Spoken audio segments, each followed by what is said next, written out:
G'day guys, I'm talking to you today about water distillation systems. Now in our harsh Australian bush particularly, surface water is very rare. The ironic part of that whole deal is we have a massive coastline. And on that coastline you've got millions and millions of gallons of water, not a drop to drink. Can't drink salt water, can't drink really putrid water, can't drink a lot of heavily contaminated water. But what we can do to make it safer to drink is distill it.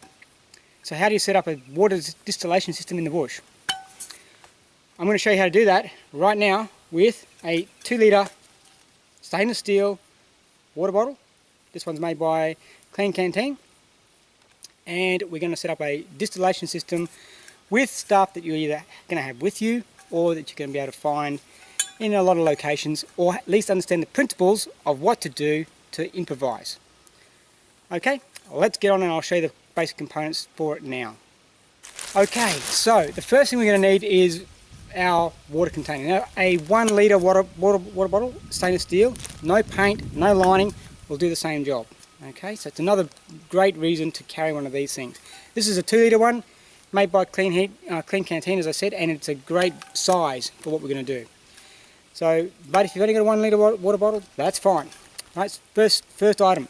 Second item is you need a plastic bag. Now these are the transpiration bags we use here at Bush Law Australia.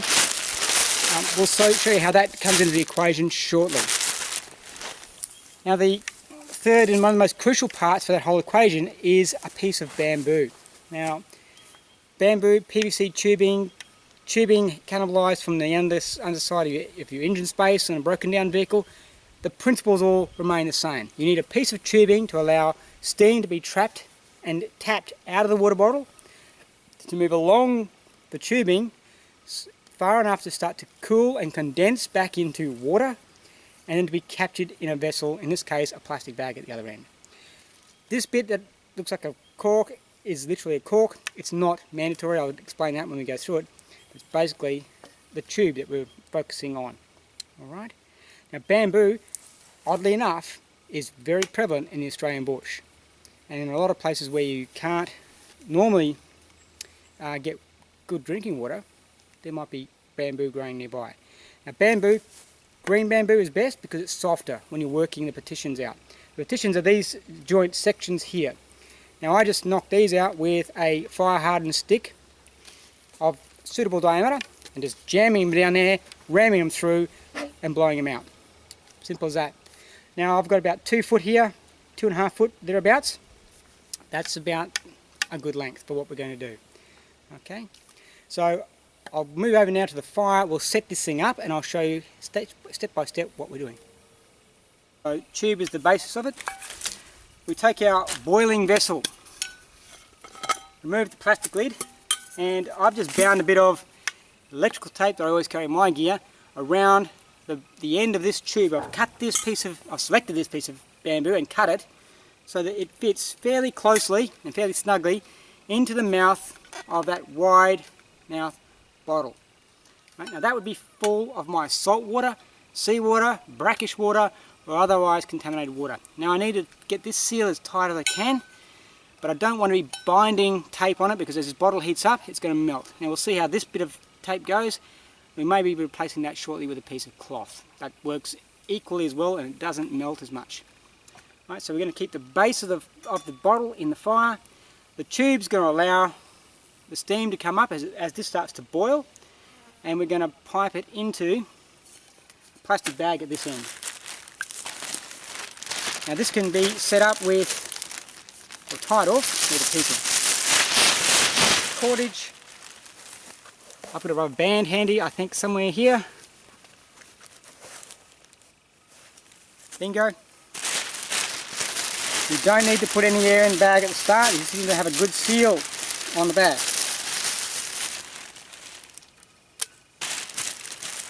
So scrunch the bag up. Now I use particular bags. These are food grade transpiration bags that I get in from a bag producer in Australia specifically. But any bag will do the job. The bigger the volume, the more you will yield without having to reset and muck around with the system.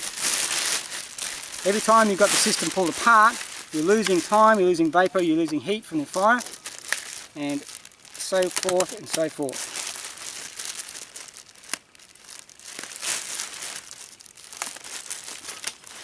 So that's our 3 component systems put together.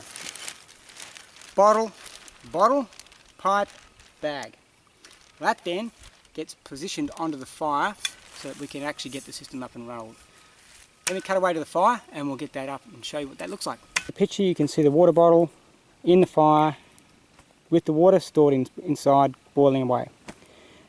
Steam's then starting to run up that pipe, and at the other end there is the plastic bag that we discussed. I've replaced our band with a piece of paracord while we're setting up, because it's actually just much more efficient and much more effective at doing that particular job. And I've got to change that out. That's going to help me make life easier for myself as well. Now the cork in the middle there,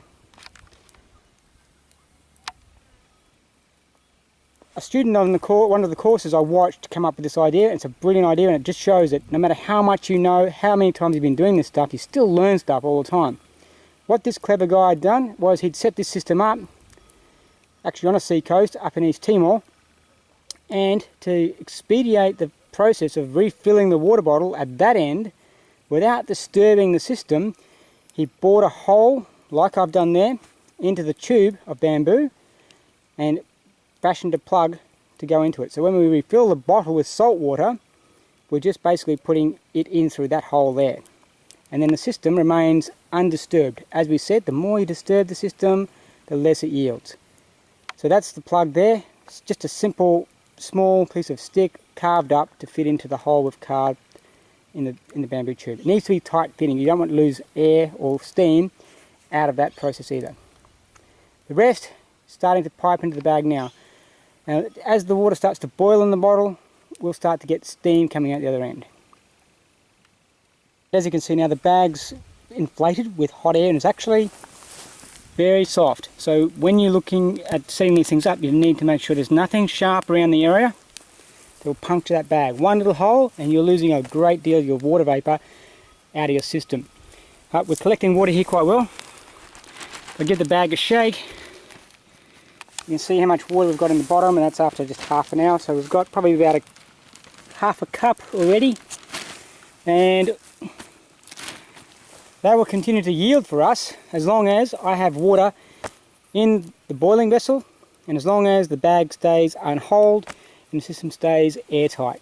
When I want to refill, as we said before, we add steam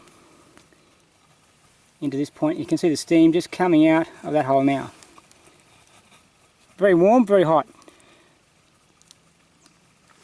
So set your system up to make sure that this pipe is not going to be disturbed when you're adjusting the system in any way, shape or form.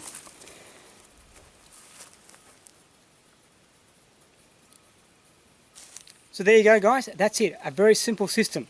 One you should know, add it to your repertoire, take those pieces of equipment out with you, look around all the time for the environment that you find yourself in, for things that will replicate that piece of tubing in the middle. That's the hardest part of this thing to replicate. If you've got the bottle, you've got a plastic bag, all you need is the tubing. Bamboo in this case, but there's a lot of other things out there, including just hollow logs, that you can probably rig up a system to work in the same or similar fashion. Stay safe out there, keep getting outdoors, enjoy yourself, take what's useful.